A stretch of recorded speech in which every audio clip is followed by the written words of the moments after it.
dapat kong maaraman dyan. At magdangog kita, aramon niya to ang kakaibang mga impormasyon, mga istoryang mapapakinabangan bago ang panguntuhan. Totoo yan! Uya na ang programang Aramon Yato digdi sa DCGB. Kaiba si Mardela, Aramon Yato.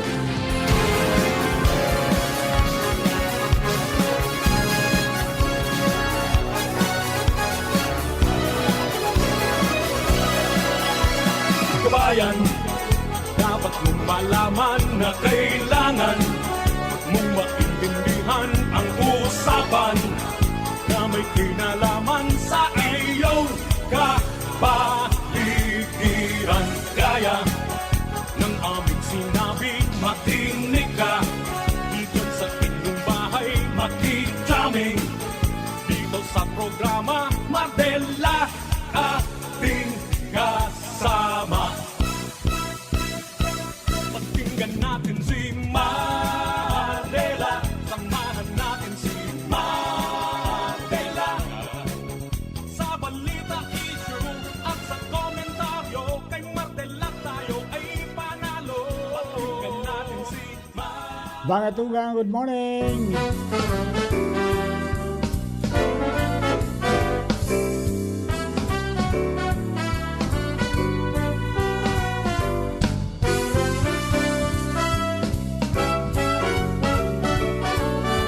Good morning po sa mga kapako seniors, Luzon, Visayas, Mindanao. Ini po ang sa tayong programa. Aramon niya ito kunya pong Aldona ninin Wednesday. Pet sa 30 na sa bulan mga tugang kan Oktubre 2024. Welcome po sa programa. As in sa mga nag-celebrate sa ng birthday sa ngunyan, happy birthday, many returns of the day, more life, prosperity, and happiness. Technical side kasabay po niya ito dyan si Chief Ramir Tanay, yaon man si Jerome Nico Martinez, sa DCGB Social Media Department, sa pong IT. Production Assistant Center, yan po dyan si Shara May Liron.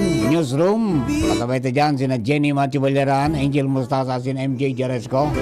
Sa luwa sa Megaforce Patrol, kapadagos na pangalap ng mga istorya, tanganing may balangibog sa banuan, asin mapukaw ng mga turog sa pansitan. Sa mga kababayan po niya, ito mga opisyales, mga kabarangay, good morning. Halos ngunyan gabos pa si Riring na sa kampusan to ang dalagan. Nagrilinig na. Kaya buhay na naman, so dit man na durdilin sa mga paralitering, budakan mga parapintura. Dahil magamit kalburo ta, baka kung umuran, makunyan yan. Mapunas giraray. Alright, duman po sa mga kababayan nato, mga dugang. Good morning sa mga pag-iriban nato sa Kabalikat Civicom 430 sa Rumbangi Base Chapter, dyan po sa Santo Domingo. And then siyempre sa bilog na mga members and officers kang Kabalikat Civicom Albay Coordinating Council Team 1001. Ayan. Yung Kabalikat Civicom 129 kan ma nito, Kabalikat 155 kan Legazpi City, Kabalikat 349 Ginubatan Albay, Kabalikat 333 kan Ligao City, Kabalikat 137 dyan po sa Malinaw, Kabalikat 882 kan Tabaco City, Kabalikat 993 kan Malulipot Albay, Asin siyempre Kabalikat 40 Santo Domingo Albay. Ready na ang ating tropa para po sa tuya pong 9-5 Operation Kaluluwa. Baburugtak naman kita ng Public Assistance Center sa mga kampusan to. Pakani po na makatabang kita sa mga kababayan niya to. Okay? So, duman sa mga pag-iriban niya to, mga 41. Good morning po. 10-0-10-3. Double Force, call 41-10812. This is Kabalikat 43027. Kahit maputi. Reporting. Alright, bueno, mga dugangan na po mga istorya. Ali po dyan sa luwas, sabi po ang Megaforce Patrol. Nasa linya na mga pag-iriban nato this time. Si Paring Jomar Bien. Ali po dyan sa First District. Ready na. Buddy, good morning. Please come in. Yo. Paring Jomar. Hello, pade. Hello. Yes, go ahead. Hello, yaw na. Nakashoot mang giraray. Go ahead. Sa dagdag na bareta, hama naman ang plano kan lokal na gobyerno kan tabako may koneksyon sa padangadang na undas. Asin sa ginibong pag-urolay kan Public Safety Office sa indang pinag-adalan na itong ipinaluwas na executive order ni Mayor Crisel Agman may koneksyon sa bulos kan trapiko para sa maabuto na undas. Sinabi ni Mr. Dennis Biron sa pagkikipaghuron sa DCGB News ngunyan pa lang, si Dennis Biron pala niyo ang pamayokan na Public Safety Office kan Tabaco na napagkaharaman na ninda na sa petsa 1 alas 12 ang pagkaudto ang National Highway digdi sa may parte kan barangay Tagas kan Tabaco City sa tangod kan Tulong Campo Santo private ang Chinese Cemetery, public cemetery as in Catholic Cemetery. One way sana iyang tabi Padingmar. Paluwas sana sa Tabaco ang maagi diyan. Ayun, paluwas sa Tabaco. Going south lang, going south. Ang mga maaging bihikulo tas so palaog sa Tabaco from Malilipot to going north pagabot pa sa nadigdi sa may tulay kan Barangay Salvacion matiko na sinda sa Tusuo dumana sinda kabus Malao mabalda digdi sa Barangay Fatima sundo na sa Barangay San Roque ang luwas ninda sa sentro na kan syudad kan Tabaco. So malalaposan ninda so Tulong Campo Santo. Pero pag ang bihikulo mga emergency vehicle sa arugan ambulansya papabaldahon ini papasabaton sa one way. Pati naman ang darakulang bihikulo sa mga truck, mga trailer truck, papabaldahon ini pade, aalalayan ini kan mga bantay, kan mga traffic enforcers, dahil ang tadaiman kan mga ini kaya magmuruman ni obra duman sa rutang Ipigtao, pasiring sa Barangay Salvacion, sa dahilan ta hayakpitan mga ini, sa mga pagkukurbada nila, pagsisiko-tiko, kung ining mga ralaban ng bihikulo ang papaagihon. Kaya ang mga ini, iyo ang tutugutan na magbalda, magsabat sa one-way na bulos kan trapiko. Ang arog kaining patakaran, ipapautob kung petsa alas 12 kan petsa 1, sundo na alas 12 udtuman kan petsa 2 kan bulan na Nobyembre. Dinagdag pa ni Mr. Biron na duman naman sa Sarong Campo Santo, digdi yan sa Barangay Kabangan, so private cemetery ba kadig di Padingmar magkakaigwaman sila nin scheme na ipapautob one way man kabos puro man sana sa paluwas kan syudad kan Tabaco. So from Barangay Cobo hanggang duman sa Barangay Kabangan kung sa inyahon duman so Campo Santo so doon na magbalda ka duman sa Banuan kan Malilipot. Iyan ang ruta sana, one way.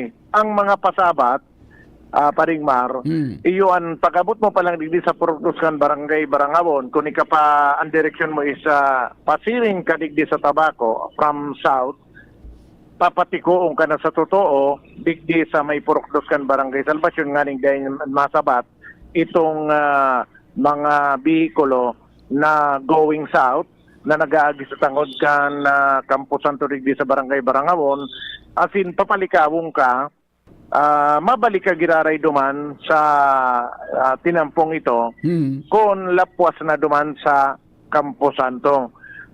One side parking man ang ipapautob duman sa naunang bitan na lugar.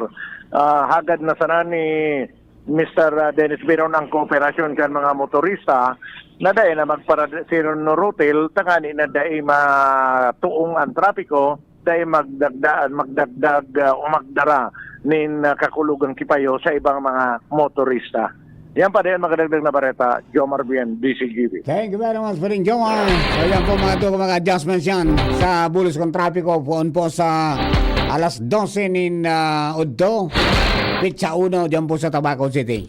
Para po naman sa mga kababayan da. Alright?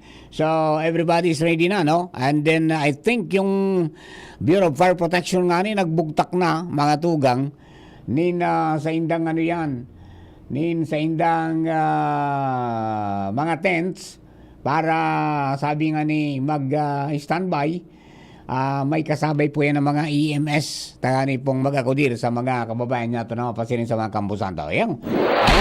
Bueno, diyan natin ang mga istorya. Karen Ala, nasa linya man. Karen, good morning. Go!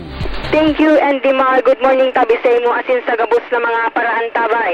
Maski puro paano, lasusupisyaran man ang pangangaituhan, supply ng tubig, urog laan malinig na tubig na maiinom kan mga naapektaran na individual kan bagyong Christine. Yanan itig sigurong payag sa DCGV News kan tagapamayo kan Albay Provincial Health Office, si Dr. Estela Zenit. Kung sahin sinabi kay na sa lado nindang duwa kan gobyerno probinsyal, sufficiente taduaan klase ipasupply ninda nin tubig. Enot, iyo ang mga water lorry na pigsusustinir ngunyan kan gobyerno probinsyal na pangamit-gamit. Kadua, ani agi sa purifying machine ngani na paninom-inom na presenteng yaraon ngunyan mga evacuation center as deployed man tabi and Dimar by Provincial Health Office. Dagpanit Dr. Zenit, kulang tabang ang ikipahe kan provincial salud na water filter machine. Ngani lamang na makadagdag tabang ini na pangangaipukan mga residente so individual sa tubig na maiinom. Ilang takan pagkatapos kan bagyo, umilulpi sa mga taong nangangaipuan ng gadki supply kitubig na pwedeng mainom urog na sa mga lugares sa tertiary distrito na iyo ang saro sa talagang ginulpi kan isog kan bagyo. Tangon yan, asigurasyon ni Dr. Zenit na wala basta-bastang problema ang most local government unit o LGUs tog na uning mga nagulpi kibagyo ta sufisyente buda fully sustained talaga ninda kan probinsyal ang tubig na panggamit-gamit budaan malinig na tubig na pwedeng mainom. Yan tabi dilakmar an sa tong istorya hali digdi sa luwas aran alawit boy DCGB News. Thank you very much, Karen. Kaya po ang assurance, mga tugang pang sufficienteng tubig inumon. Kasabi na yung domestic water na pwedeng pangugas-ugas ka mga kababayan nato na padagos pong tatawan ng atensyon kang provincial government of Albay. Alright? And then, siyempre sa mga nag-arap po tabi, ang klase, Marisium Pizza 4 na. November 4, as per announcement kasubago ni Governor Glenda Ong Bungao, mga tugang, walang ano naman kung sa agak, half day naman sana talaga ang mga trabaho, kasarabay na po ang mga iba pang mga pinagigiribo. Pero sa pribado garo, diretso kita. Diretso sana. Diretso sana po sa mga ano. And then sa iba, pati sa mga nagtatrabaho sa grocery. So sana pakiulay ta, duman po sa mga nagbabiray mga jeepney. O, di ka mo muara, ha? Taigwa pa ka mong ara ko to hanggang mga alas 8:30 hanggang alas 9 ng banggi. Iyan naman, tamiling day ng opisina, masararay na naman ka mo. Inaratod sa nanindo.